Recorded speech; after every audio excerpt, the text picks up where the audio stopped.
What is happening, guys? I'm from TechSource. Welcome back to another episode of Setup Wars. I did keep my promise, and we are back to a bi-weekly schedule for now. So with that said, grab your water bottle, snacks, and sit back and relax. Let the Setup Wars begin. We're heading in the wrong direction there.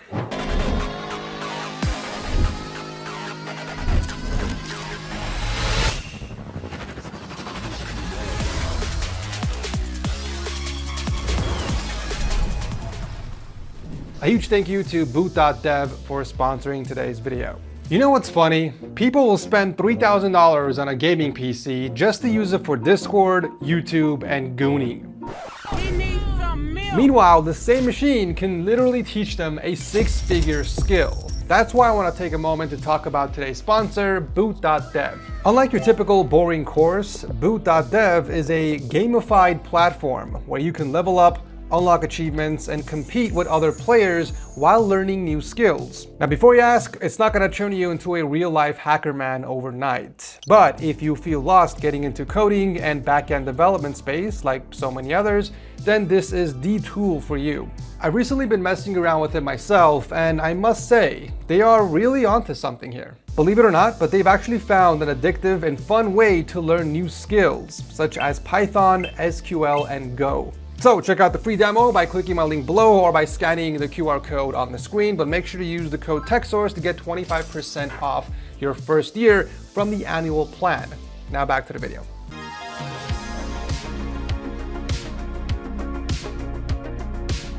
Kicking off the episode is Charles from the Philippines, also known as Snuffle's Desk on TikTok. He's a 22-year-old videographer, and this setup has been 11 years in the making. He sent over progression photos going all the way back to 2015, and watching them in order is one of the most satisfying things for me in each submission. It goes from a CRT TV and a small nightstand all the way to the fully realized editing and gaming station you are looking at now. And here's the part that hits you the most. Charles has been watching Setup Wars since 2017, and the show became this sort of guide for him.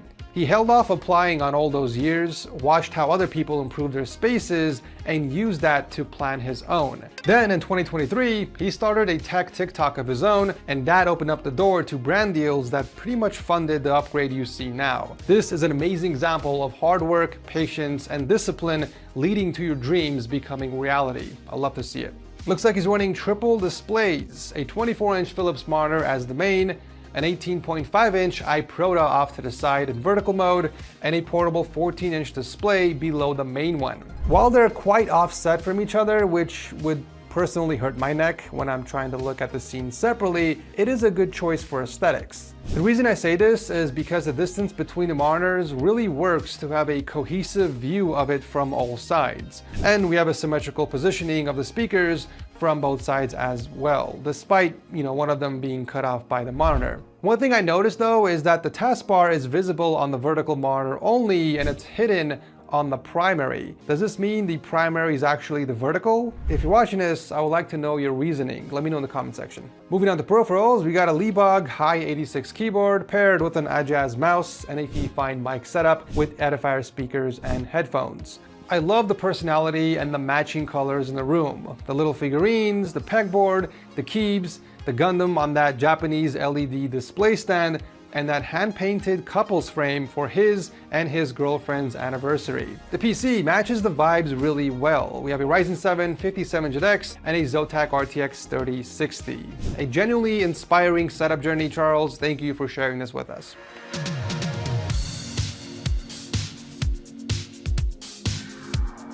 Up next, we've got Marcus, a full-time streamer out of Philadelphia with his USA and Batman-themed setup. He actually served in the US Marine Corps for over 8 years before being medically discharged. And during the discharge process, he fell in love with streaming Fortnite, made the jump to full-time content creation, and is currently now sitting top 300 in the world in wins. So the entire transition from one career to another is told through this setup. As I already mentioned, the main theme here are Batman and America, which makes sense given his history. However, what you're seeing now is only a temporary setup. He's actually about to move, and he doesn't have the rest of his Marine Corps memorabilia and personal pieces here at the moment. So I won't judge his setup too hard and will only consider this an early teaser of what's to come with his new submission. Given that he's a streamer, Marcus needed as much screen real estate as possible so he could look at the chat, have his game open, stream settings, everything. He went with 4 Samsung monitors. We have a curved 32-inch Odyssey G7 as the primary, 2 27-inch G300s on the side in portrait mode, and another 27-inch Odyssey mounted up top.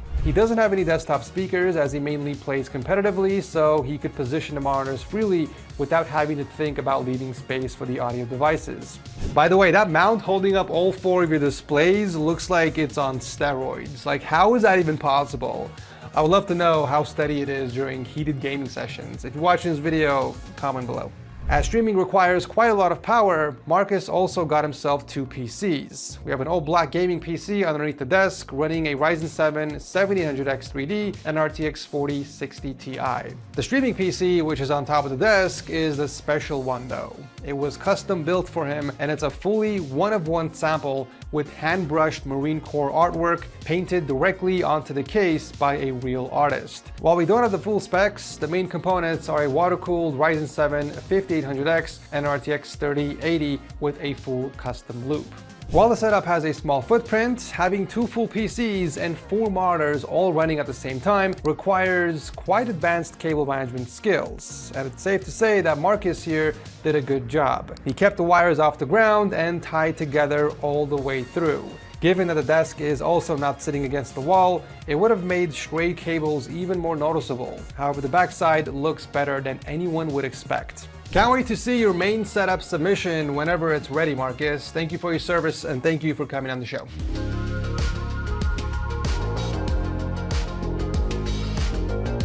Setup number 3 belongs to Naim, a salesman out of England, whose setup journey went through quite a few stages in only the last couple of years. He used to have a really nice setup and he was really proud of it, but then life changed. He moved out of his family home and the setup ended up sitting unused and collecting dust. So he made the heartbreaking call to sell the whole thing. Then he moved back home, looked at his empty wall, fell into a bit of slump about it, and decided to build himself back up. But this time with a twist. The entire setup and every major piece in it is from Facebook Marketplace, the ultimate budget king. The IKEA countertop, the drawers, the Dell monitors, the office chair, monitor stand, and even the PC, all of them are from Facebook Marketplace. He went knee-deep into the second-hand listings and built the entire setup for around 800 pounds, not counting the LG 55-inch TV, which he just took from his mom. And honestly, even though he mentions there could always be improvements, this actually looks good. The dual Dell monitors sit perfectly underneath the wall-mounted 55-inch TV and the soundbar. He also took some wooden wall panels, stained them to match the desk color, and the whole space has this warm, cohesive, wood-toned feel that you would not assume came from a second-hand desk and a hand-me-down TV. He even built a homemade wrist rest from scratch to match the wood tone, which is the kind of detail you only see when somebody really cares. The peripherals are also second-hand, a K68 60% keyboard from eBay, and a glorious Model O wireless from Facebook Marketplace. The speakers, soundbar, and headphones are probably the only thing that are bought brand new, and honestly, I wouldn't recommend getting used headphones for anyone unless you want to disinfect the whole thing first. The PC specs are a little outdated with the Ryzen 7 2600X paired with a GTX 1080, but honestly, those are more than capable to handle the games that he plays, like Witcher 3 and Elden Ring. Speaking of which, I've heard there's a new Witcher 3 expansion coming out, so that's definitely something you guys can be excited about. And if he wants to play any other game, he also has his PS5 ready for the GTA 6 release this year. While the rest of the room fills the gap about his personality, there are some details that genuinely made me smile when looking at the submission, and those are the Netherlands dwarf rabbit named Coco and his cat named Brownie. According to the submission though, there are many other pets here too. The absolute cutest thing here is by far that rabbit. Losing the setup, building it back from scratch on a fraction of the budget, ending up with something you actually feel confident with is a story we love to hear on the show, Naim. Give Coco and Brownie a pat from us and thank you for coming on the show.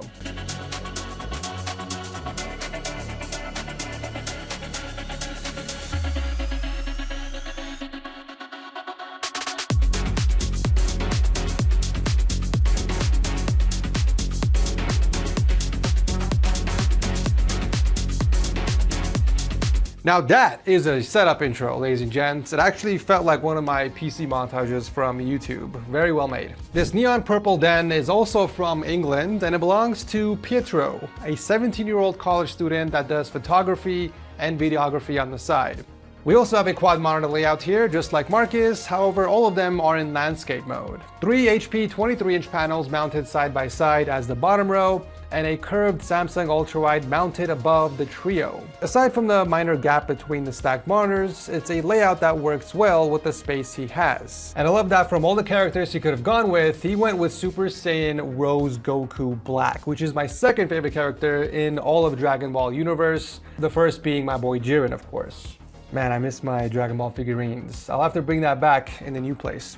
All those monitors are mounted to the wall, leaving enough space underneath them and alleviating any extra weight that would be put on the Lag Captain countertop. That said, there isn't much going on the desk itself. He's got his Everest keyboard, Logitech mouse, the Stream Deck, DT990 Pro headphones, and the mic off to the side. I would recommend getting a headphone stand or a hanger that you can attach underneath the desk. That would help clean up the surface and put the headphones within reach. Cable management is alright. He's got 2 maxed out power strips, and most wires are hidden behind the desk and the mini bar he has underneath it. While I do notice the wires coming out behind the desk and going towards the monitors, the fact that they match colors with the wall allows them to blend in easily, especially when the lights are off, so you get a pass on that. As for the PC, it's built inside the Fantex D30 case with an i9-12900K and a Gigabyte RTX 3070 Vision OC. Overall, it's a solid setup and with quite a bit of personality. He's got all his camera and shooting gear scattered around, some sneaker shelves, a few keyboards, but what I don't really understand is that RGB rope shape on the wall. Is that supposed to represent something specific, or is it just there to put something on the wall? Either way, great to have you on the show, Petro.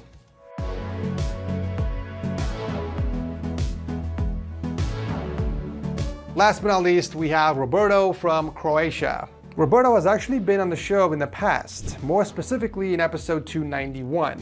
And while it took him a couple tries back then to even get featured, I could not miss showcasing all the changes he's made since that episode went live 4 years ago. A lot can change in such a time span, and his attic looks a lot fuller now, with a much bigger setup, more decor, memorabilia, and overall aesthetics. He switched out the Lindemann tabletop for a Salgin countertop, which adds that natural wooden tone, matching the trim lines on the wall, windows, and the shelves behind him. He also expanded to 3 monitors instead of 2, all AOC displays with a 32-inch as the primary, sandwiched by 24-inch ones on each side. He's got brand new peripherals as well, an RK100 keyboard, Darmo Shark mouse, and a Timo mousepad that matches the colors of the keycaps. We actually just launched our Season 15 mousepads on TechSourceShop.com, and if you're looking for a design that pops with colors, then you should check out our Hyper Beast design. Damn, look at that! Everyone's been talking about this design ever since we launched Season 15. It's not going to fit most setups because of the variety of colors, but I feel like this would work really nicely with your setup. Anyway, while all the new gear is cool and all, it's everything between the gear that deserves serious recognition. Almost all of it was 3D printed by Roberto himself, with every print solving a real problem. We're talking a custom center docking station with 2 built-in wireless charging pads, one for his phone, one for his earbuds, plus a rotatable wireless watch charger that he can angle to whatever position looks good in the moment. We have a 3D printed mount that clamps his Fifine boom arm to his monitor arm instead of taking up desk space, wall mounts for his Quest 2, his Joy-Cons, his ring light, and his tripods. We also got custom pencil drawers integrated into the desk, and he even 3D printed modifications to his Logitech G25 steering wheel so it looks like the wheel from his actual car, which is a BMW E90. But the single best mod is the headphone mount by far. He built a custom 3D printed headphone holder, then wired a couple of knobs on it to an Arduino Leonardo board, and he programmed it so that when you place your headphones on it, it automatically switches the audio output from the headphones to the speakers and vice versa. The knobs then control the volume and mute. That is genuinely something I have never seen anyone do on the show before, and the fact that he came up with it, designed it, printed it, and wrote the firmware to make it work is a level of problem solving that absolutely deserves recognition. The decor is also nice and cohesive. He's got Lego sets everywhere with Star Wars, Lego plants, and 3D printed collectibles, and a full-on car shelf, adding some personality and color to the space. And of course, we can't forget about the PC powering it all. Built inside the thermal take case, it houses the Ryzen 5 3600X and RTX 3070. Roberto, the leap from episode 291 to where you are now is genuinely massive, and the fact that you're not just buying nice gear, but engineering your way around limitations is the exact spirit this show is built around. And for that reason, I am awarding you the 80th seal of approval. If you're watching this video, hit me up on Discord to claim your one-of-a-kind plaque and your free TechSource mouse pad. Maybe now you'll want the Hyper Beast for your setup. Phenomenal setup, my guy. Thank you for coming on the show.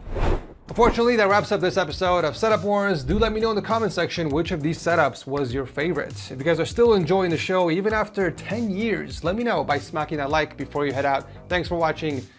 Love you beautiful nose holes, and I'll see you very soon in the next one, which will be in 2 weeks. No promises, but I'll do my best.